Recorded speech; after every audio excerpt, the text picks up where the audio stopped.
ఒక విషయం మనందరం మర్చిపోయామా లేదా మనలో కొందరు మర్చిపోయారా నాకు తెలియదు. మీకు గుర్తుంటే సంతోషం, గుర్తులేని వాళ్ళకి గుర్తు చేస్తున్నాను అనుకోండి. నేనేదో గరికపాటి గారిలాగో చాగంట్లాగా ప్రవచనం మాత్రం ఇవ్వట్లా. వినండి, సినిమా ఇండస్ట్రీ అంటే, ప్లీజ్ సైలెన్స్, ఒక్క మాట సైలెన్స్, మిగతాది కావాలన్నమాట. సినిమా ఇండస్ట్రీ అంటే సినీ నిర్మాతలు, సినీ దర్శకులు, సినీ నటులు, సినీ జర్నలిస్టులు కూడా మనం అందరం ఒక ఇండస్ట్రీ. మీరు మా మీద రాళ్ళు, మేము మీద రాళ్ళు వేసుకోవడానికి మీరు ఆ గట్టున మేము ఈ గట్టున లేవు. సినీ జర్నలిస్టులు అంటే part of industry. Please don't ever forget that. మీరందరూ మనం కలిస్తేనే ఇండస్ట్రీ. మీరు పబ్లిసిటీ చేయండి, నా సినిమాలు జనాల రీచ్ అయ్యా అవ్వలేదు కదా. మనం ఒకళ్ళ మీద ఒకళ్ళు రాళ్ళు వేసుకోవడం ఏంటి అంటే, ఈ థాట్ నాకు ఎందుకు వచ్చిందంటే, నేను సురేష్ కొండేటి మీద ఏదో కౌంటర్ వేసినందుకు నాకు ఒక 200 ఫోన్లు వచ్చినాయి. గబ్బర్ సింగ్ ఎన్ని ఫోన్లు వచ్చినాయి, ఆ రోజు అన్ని ఫోన్లు వచ్చినాయి. నేను రియలైజ్ అయ్యా, మళ్ళీ వీడియో చూసా, ఎందుకు ఇంతమంది ఫోన్ చేస్తాను వీడియో చూసా. నేనేం పెద్ద గొప్పగా మాట్లాడలా, మామూలుగా నా ఫ్లోలోనే మాట్లాడి అంతే. నేనే సురేష్ కొండేటితో నేను ఆయన సురేష్ కొండేటి నేను కౌంటర్ వేస్తే దానికి అప్రిషియేషన్. ఏంటిది చూస్తే నాకు అర్థమైంది ఏంటంటే, నేను గొప్పగా మాట్లాడలా, అతను చాలా సందర్భాల్లో తప్పుగా మాట్లాడాడు. అతని తాలూకున్న కసి నా పట్ల అప్రిషియేషన్గా మారి అన్ని ఫోన్లు వచ్చాయని నాకు అర్థమైంది. నేను పడగొట్టే ప్యాచ్, పడిపోయే ప్యాచ్ కాదు పన్ను. సో నా తర్వాత అనిపించింది, ఇతను ఎవరు 10 ఏళ్ళ షాక్. అప్పటి నుంచి నాతో ట్రావెల్ అవుతాడు సురేష్ కొండేటి. కరెక్ట్గా లైట్లు వెలిగి కెమెరాలు మైక్లు అనేసరికి మనం ఆ గట్టు ఈ గట్టు అని ఎందుకు అనుకుంటున్నాము? మనం ఒక ఇండస్ట్రీ కదా, సినీ జర్నలిస్టులు అందరూ మన ఇండస్ట్రీ కదా. I didn't enjoy it. Suresh కొండేటిని ఏదో కౌంటర్ వేసా, 10 మంది ఫోన్ చేస్తే నేను దాన్ని ఎంజాయ్, నాకు చాలా బాధ చేసింది తర్వాత ఆలోచించుకుంటే. ఎందుకు అనవసరంగా, మనం ఒక ఇండస్ట్రీ కదా, సోషల్ మీడియాలో బయట వాళ్ళు జనాలు మనం చూసి నవ్వుకోవడం ఏంటి అని అనిపించింది సీరియస్గా. మేము ఏ పొలిటికల్ ఎజెండా లేకుండా సినిమాలు తీస్తున్నామని చెప్పట్లా, తీయాలి అని చెప్తున్నా. మేము ఒక వ్యాపారం చేస్తున్నాం. సినిమా ఫస్ట్ కళాత్మకత, రెండోది వ్యాపారం. నాకు రాజకీయ ప్రత్యర్థి పార్టీలు కూడా నా సినిమా చూడాలని కోరుకుంటా. అన్ని పార్టీల వాళ్ళు, కాంగ్రెస్ వాళ్ళు, టీఆర్ఎస్ వాళ్ళు, బీఆర్ఎస్ వాళ్ళు, బీజేపీ, వైసీపీ, నా సినిమా అందరూ చూడాలనుకుంటా. నేను ఒక వర్గాన్ని ఎందుకు దూరం చేసుకుంటా? నేను దూరం చేసుకునే ఆలోచన నాకు ఎందుకు ఉంటుంది?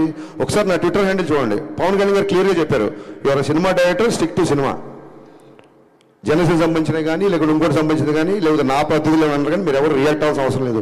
మీ పని మీరు చేసుకుంటే చాలా క్లియర్గా చెప్పారు. ఎందుకంటే సినిమా చేస్తున్నప్పుడు సినిమా హౌస్ఫుల్ అవ్వాలనుకుంటాం. 10 మంది కాదు, 100 మంది, 1000 మంది, 1,00,000 మంది నా థియేటర్లో ఉండాలనుకుంటాను నేను. ఒక ప్రత్యేక ఎజెండా అంటే ఉండదు. నిన్న ట్వీట్ ఎందుకంటే బాధేసింది, అరే రెండో సినిమా చేస్తున్నాడు, మేము ఉన్నాం కదా బండబారిపోయి, మీ మాటలకి, మీ ట్రోలింగ్లకి, మీ అన్నిటికీ మా మీద అయ్యండి సెటైర్లు, మేము రెడీ. అతను రెండో సినిమా, ఒక అద్భుతమైన కెమెరామెన్, ప్యాషన్తో ఒక సినిమా తీశాడు. ఇలాంటి రేటింగ్లు, ఇలాంటి నెంబర్లు, ఇలాంటి కామెంట్స్ మీకు నచ్చలేదు, వదిలేయండి. సంస్కృతిలో సామెత ఉంది, నభ్రుయాత్ సత్యం అప్రియం.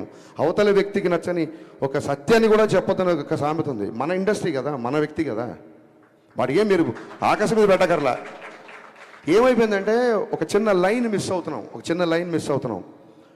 క్రిటిసిజంకి, ట్రోలింగ్కి తేడా తెలియకుండా పోతుంది. విమర్శ వేరు, ఎద్దేవా ఎగతాళి వేరు. ఎవరో సోషల్ మీడియాలో ఫ్రస్ట్రేటెడ్ యూతో, ఫన్ కోసం చేసే యూతో ట్రోల్ చేస్తారంటే అర్థం ఉంది. మన రివ్యూలు కూడా, మన మనుషులు కూడా ట్రోలింగ్ స్థాయికి దిగజారిపోతున్నారు. అక్కడ బాధ చేస్తుంది. క్రిటిసిజంకి ఎవరు అనరే, ఇక్కడ హరీష్ శంకర్ ఈ సీన్ దగ్గర పట్టు తప్పాడు, ఇక్కడ డైరెక్షన్ బాగాలేదు, ఈ సీన్ సరిగ్గా రాయలేదు. అద్భుతమైన క్రిటిసిజం కదా, క్రిటిసిజం చేయండి. ఎత్తేవా ఉన్న ఎగతాళి స్థాయికి వెళ్ళిపోతుంది, అక్కడ బాధ చేస్తుంది. ఇవన్నీ జరిగిన తర్వాత ఏమంటారంటే, మళ్ళీ మైకి తీసుకున్నాడు, మళ్ళీ గట్టిగా మాట్లాడంటారు. ఖచ్చితంగా గట్టిగా మాడతాను. 4 ఏళ్ళు అయింది, సినిమా లేట్ అవుతుందని చెప్పి ప్రొడ్యూసర్ ఇంట్లో కూర్చొని తెల్లారుల వరకు మద్యం తాగాడు ఒక డైరెక్టర్. ఇతను పవన్ కళ్యాణ్తో బ్లాక్ బస్టర్ తీసి ఎంతకుముందు ఇంకెవరు? ఇది మళ్ళీ ఆడికి ధైర్యం ఉండదు, మొత్తం రాసిన ధైర్యం ఉండదు. ఒక షాడో పెట్టి పెడతాడు, దమ్ముంటే నా ఫోటో వేసి హరీష్ శంకర్ తెల్లారులు తాగాడని రాయి, దాని తర్వాత నేను కౌంటర్లు వేస్తా. నువ్వు నాకు ఏమైనా ఐస్ వేసావా? నాకు పెగ్గు కలిపావా? ఎరా పెగ్గు పట్టరా అంటే నువ్వు పెగ్గు తీసుకొచ్చావా? ఏంట్రా నీ సోర్సు? పోనీ ధైర్యంగా ఫోటో వేసి రాయడు ఒక చిన్న షాడో. హౌ లాంగ్ అండి? How long we should take all this nonsense? I'm asking. ఇప్పుడు ఏమంటారు, ఇంకా మళ్ళీ మొదలు, రేపొద్దు నీ సినిమా కూడా వస్తుంది కదా, నీది కూడా చేస్తావు కదా. మాటకు ముందు ఆ గ్యాప్ వచ్చింది. నేను ఇప్పుడు 2 సినిమాలు షూటింగ్ చేస్తున్నా, ఉస్తాద్ భగత్ సింగ్, మిస్టర్ బచ్చన్. అతి త్వరలో ఇంకో 2 పెద్ద హీరోలతో అనౌన్స్మెంట్ రాబోతున్నాయి, సినిమాలు చేయబోతున్నా. ఇది ఏంటి ప్రోగ్రెస్ రిపోర్టా? మా నాన్నలాగా మీరు నా స్కూల్లో ఏమైనా ఫీజు కట్టారా? నేను ఏం చేస్తాను మీకు చూపించుకోవడానికి? 4 సంవత్సరాలు కుదరకపోతే నా 5 ఏళ్ళు కుదరదు. ఏంటి మీ ప్రాబ్లం ఏంటి? మీ ఇంటికి వచ్చి ఏమన్నా అడుగుతున్నానా? నా రెంట్ కట్టండి అన్నా, నన్ను ఇంకోటి చేయండి అను. సినిమా లేట్ ఉందని ఫ్రస్ట్రేషన్తో ఇదా నాకు తర్వాత అనిపించింది. ఎక్కడో చదివా, హరీష్ శంకర్ తాగిన మద్యం గురించి మాట్లాడడం కాదు. మన మన మన మన వాళ్ళు ఎలా ఉంటారంటే, శ్రీశ్రీ రాసిన పద్యం కంటే కూడా శ్రీశ్రీ తాగిన మద్యమే ఎక్కువ ప్రాచుర్యం పొందిందని చెప్పాడు ఒక కవి. విపరీతమైన పర్సనల్ అటాక్. మేమేమన్నా గాంధీ మాత్రం చెప్పామో మీకు? విపరీతం అయిపోయింది. నాకు కార్తీక్ పరీక్షల్లో నేను ఆ విషయంలో చాలా ఫీల్ అయ్యా. రేపు మన సినిమాలు వస్తున్నాయి, రేపు పొద్దున ఖచ్చితంగా పీపుల్ మీడియా ఫ్యాక్టరీ విశ్వప్రసాద్ గారు చాలా ఓపెన్గా చెప్పారు 100 సినిమాలు చేస్తానని.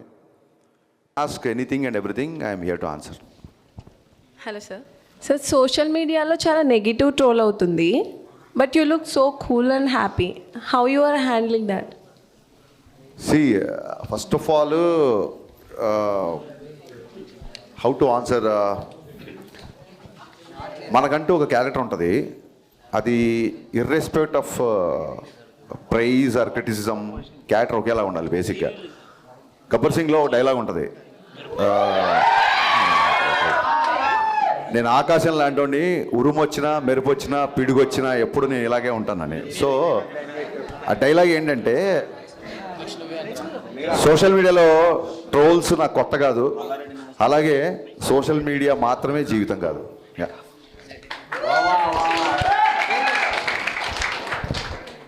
మిరపకాయ రిలీజ్ ఎప్పుడు? మిరపకాయ రిలీజా? ప్రొడ్యూసర్తో మాట్లాడి ఇమీడియట్గా చేపిద్దాం. త్వరగా అయ్యేలా చూడండి. షూర్. Yeah hi sir. చెప్పమ్మా. యాక్చువల్లీ ప్రీమియర్ తర్వాత కొంచెం మిక్స్డ్ టాక్ వచ్చినా, but me writings and Ravi sir acting అయితే చాలా బాగా అనిపించింది. చాలామంది ఆడియన్స్ అయితే చాలా బాగా ఎంజాయ్ చేస్తున్నారు, కొన్ని డైలాగ్స్ కానీ ఎవ్రీథింగ్. సో నెగిటివ్ టాక్స్ ఉన్నా కానీ మీరైతే చాలా పాజిటివ్గా రియాక్ట్ అవుతున్నారు. సో మీ పాయింట్ ఆఫ్ వ్యూలో ఏం చెప్తారు ఆడియన్స్కి? డెఫినెట్గా ప్రీమియర్స్ నుంచి మిక్స్డ్ టాక్ వచ్చింది.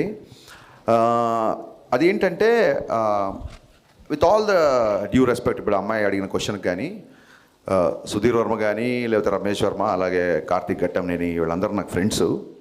But let me be practical. గతంలో రామారావు అండ్ డ్యూటీ కానీ, రావణాసుర కానీ, కిలాడి కానీ, ఈగిల్ కానీ, ఇవి కూడా కొంచెం డిసప్పాయింట్ చేసాయి. బట్ ఆ డైరెక్టర్ల మీద లేని అటాక్ నా మీద ఉంది. ఎందుకంటే I can easily sense there are some personal agendas. కొంతమంది, అంతమంది అని చెప్పను, కొంతమంది. అట్ ది సేమ్ టైమ్ ఎందుకు డైలాగులు మీకు గుర్తున్నాయంటే, ఈ ఎవరైతే అటాక్ చేసి ఎవరైతే నెగిటివ్ స్ప్రెడ్ చేస్తున్నారో they are conveniently criticising. There is a difference between constructive criticism and convenient criticism. So ఏదో డ్యాన్స్ మూమెంట్లో ఒక జేబులో పాకెట్ల గురించి మాట్లాడుతున్నారు, బట్ కట్నం తీసుకొని కాపురం చేసే మగవాడు చేస్తే మగవాడు వ్యభిచారం చేసినట్టు డైలాగ్ రాశాను. దాన్ని కన్వీనియంట్గా పక్కన పెట్టేశారు, ఎందుకంటే మంచి డైలాగ్ కదా.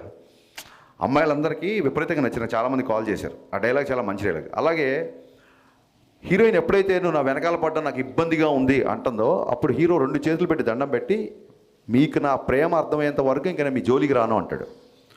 అబ్బాయిలందరికీ కూడా ఒక అమ్మాయి ఎప్పుడైతే పింక్ సినిమాలు చెప్పినట్టు ఒక అమ్మాయి ఎప్పుడైతే నో అని చెప్పిందో ఆ నోని రెస్పెక్ట్ చేయాలి మనం. సో ఆ థాట్ నుంచి వచ్చిన డైలాగ్ అది. సో దీని గురించి కూడా ఎవరు మాట్లాడరు, ఎవరైతే నెగిటివ్ స్ప్రెడ్ చేద్దాం అనుకున్నారు. సో ఎన్నో మంచి డైలాగులు, ఎన్నో మంచి విషయాలు సినిమాలో ఉన్నప్పుడు దాన్ని కన్వీనియంట్గా పక్కన పెట్టి, కన్స్ట్రక్టివ్ని పక్కన పెట్టి కన్వీనియంట్ క్రిటిసిజం చేసిన వాళ్ళ గురించి మనం పెద్దగా పట్టించుకోవాల్సిన అవసరం లేదు నా ఫీలింగ్ అంతే. సో రవితేజ గారి పక్కన జికి గారికి మంచి మాస్ క్యారెక్టర్ పడింది. As a director me thought process ఏంటి హీరోయిన్స్ చూస్ చేసుకునేటప్పుడు? And one more thing is, day 1 audience అంటే జనరల్గా ఆడియన్స్ చాలా ఇవాల్వ్ అయ్యారు ఇదివరకు కన్నా ఇప్పుడు చాలా. కొంచెం సైలెన్స్ అమ్మా, ఇక్కడ నిల్చిన వాళ్ళందరూ కొంచెం సైలెన్స్. ఆడియన్స్ చాలా ఇవాల్వ్ అయ్యారు ఇదివరకు కన్నా. సో డే 1 ఫిక్స్ అయిపోతున్నారు సినిమాలో ఉంది, సినిమాలో ఉందని. అది మీకు ఓకేనా? What's your opinion on this? 100% అండి. సినిమా చూడాలా వద్దా అనేది మన ట్రైలర్ని బట్టి, మన సాంగ్స్ రిలీజ్ ముందే బ్లాక్ బస్టర్ అయ్యి, ఒక సాంగ్ 2 సాంగ్లు కాదు, ఎంటైర్ ఆల్బమ్. జిక్కీ సాంగ్లో లిరిక్స్ కూడా ట్విట్టర్లో పోస్ట్ చేశారు చాలామంది, ఎన్ని రోజులైంది ఇలాంటి లిరిక్స్ విని అని.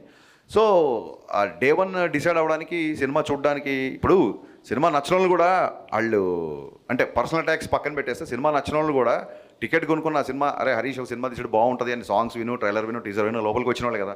So I respect everybody who ever watch my film with respect of your liking or disliking. I respect all the people who bought the ticket and watch the film first of all. I have huge respect on that. So Jikki అనే క్యారెక్టర్కి ఎందుకు కొత్త అమ్మాయికి వెళ్ళామంటే ఆ 90sలో ఒక వీధిలో ఒక అమ్మాయి ఇలా ఉండేదేమో అనిపించడానికి. సో ఫ్రెష్ ఫేస్ అయితే న్యాచురల్గా ఆ స్ట్రీట్లో ఒక జిక్కి అనే అమ్మాయి ఉంది అనే ఫీలింగ్ వస్తుంది. ఆల్రెడీ స్టార్స్ని సూపర్ స్టార్స్ని పెడితే వాళ్ళు చేసిన మిగతా మోడర్న్ సినిమాల తాలూకు ఇమేజ్ అంతా ఓవర్ షాడో అవుతుందని అలా పెట్టాము. సాంగ్స్లో డెఫినెట్గా I'm commercial film maker. I love songs. నేను చాలామంది సోషల్ మీడియాలో మోడర్న్ రాఘవేంద్ర అంటున్నారు, I take it as compliment. సాంగ్స్లో డెఫినెట్గా సినిమాటిక్ లిబర్టీ ఉంటుంది. ఒకవేళ ఉమెన్నే ఆబ్జెక్టిఫై చేయాలనుకుంటే సినిమా అంతా మీరు అబ్జర్వ్ చేస్తే అమ్మాయి లంగావణిలో ఉంటుంది లేదా శారీలో ఉంటుంది తప్ప ఎక్కడ కూడా టాకీలో తీసిన సీన్స్లో కూడా ఎక్కడ కావాలని చెప్పి ఈవెన్తో young couple are in love ఎక్కడ కూడా అనవసరపు ఎక్స్పోజింగ్ కానీ అది ఇప్పుడు చేయలేదు. సో నేను చెప్తున్నా కదా, కన్వీనియంట్గా క్రిటిసైజ్ చేసేవాళ్ళు టాకీలో ఒక 40-50 సీన్లు అమ్మాయి ఉంటే ఆ లంగావణి వదిలేసి సాంగ్స్లో ఎప్పుడో వచ్చే ఒక సాంగ్స్లో పట్టుకుందాన్ని ఆబ్జెక్టిఫై చేస్తారు. సో ఇవన్నీ చూసినప్పుడు నవ్వు వస్తుంటుంది. అండ్ ఐ థింక్ రవి అన్న మీరు చాలా క్లోజ్ అని తెలుసు. సో రవి అన్నకి మీకు ద మెమొరెస్ట్ సిచ్యువేషన్ మాకు చెప్తారా? అండ్ అలాగే పవన్ కళ్యాణ్ గారికి మీకు ఉన్న మెమొరబుల్ సిచ్యువేషన్స్ ఏమైనా ఉంటే మాకు షేర్ చేసుకుంటారా? రవీణ్కి నాకు ఎప్పుడు కలిసినా మెమరబులే. He never behaves like a star. ఒక స్టార్ అంటే నిజంగా మన ఒక సూపర్ స్టార్ మన అన్నయ్య అయితే ఎలా ఉంటుందో, మీ అన్నయ్య ఒక సూపర్ స్టార్ అనుకోండి, మీరు ఎలా ఫీల్ అవుతారో ఆ ఫీలింగ్ ఉంటుంది తప్ప నేను అతన్ని స్టార్లా చూస్తాను తప్ప ఆయన ఎప్పుడు స్టార్లా బిహేవ్ చేయరు, ఆయన ఫీల్ అవ్వరు. Everyday is a memorable. So మన సితారా ఎంటర్టైన్మెంట్ సినిమా షూటింగ్లో ఉన్నప్పుడు రిలీజ్ అయిపోయిన తర్వాత వెళ్ళి కలిసాను. కలగానే ఏంటబ్బాయి కొంచెం డివైటాక్ వచ్చినట్టుంది అంతే కదా అన్నారు. అవుననే లేదు కంటిన్యూగా ప్రమోట్ చేస్తున్నాం అంటే సరే ఓకే కానీ ఆల్ ది బెస్ట్ అన్నారు. కలిసారు, షార్ట్ రెడీ అయిపోయింది, అని వెళ్ళిపోయారు. సో ఏది ఆయన అంత పెద్దగా సీరియస్గా తీసుకోరు బేసిక్గా. సో ఆ క్వాలిటీ నాకు బాగా ఇష్టం. అండ్ కళ్యాణ్ గారితో మెమరబుల్ సిచ్యువేషన్ ఏంటంటే గబ్బర్ సింగ్ వెనక రిలీజ్ అయిపోయిన థర్డ్ డే కలిస్తే ఆయన కూడా లాస్ట్ అంటే అప్పుడు పోస్ట్ ప్రొడక్షన్లో అప్పుడు కూడా బాగా స్ట్రెస్ అయ్యాం కదా, హెల్త్ జాగ్రత్త, నెక్స్ట్ సినిమా ఏం చేస్తున్నావు బాగా చెయ్యి, ఇప్పుడు పెద్ద సెక్స్ వచ్చింది కదా జాగ్రత్త, ఇలా చెప్పారు తప్ప ఆ సినిమా అక్కడ ఎంత కలెక్ట్ చేసింది, ఈ సినిమా ఎక్కడంత కలెక్ట్ చేసింది అసలు అడగలేదు. ఆయన కూడా అన్ని సంవత్సరాల తర్వాత అంత పెద్ద హిట్ వస్తే దాన్ని అసలు పెద్దగా నెత్తికి ఎక్కించుకోలేదు. సో అక్కడ I felt that's a best memorable sequence. అలాగే మొత్తం డబ్బింగ్ చెప్పేసిన తర్వాత ఆయన నేను ఇంజనీర్ దగ్గర కూర్చున్నాను, ఆయన డబ్బింగ్ రూమ్లో ఉన్నారు. హరీష్ ఇట్రా అని చెప్పని పిలిచారు. పిలిచిన తర్వాత ఈ సినిమా ఎంత కలెక్ట్ చేస్తుంది ఏంటి అనేది నేను చెప్పను, బట్ నా అభిమానులందరికీ నువ్వు ఒక ట్రీట్ ఇవ్వబోతున్నావు అని ఇలా షేక్ హ్యాండ్ ఇచ్చారు. సో అది రిలీజ్ బిఫోర్ ఊహించారు ఆయన. దానికి నేను అదే ఆ షేక్ హ్యాండ్ ఎప్పుడు లైఫ్లో మర్చిపోలేదు. ఓకే, థ్యాంక్ యూ అన్న.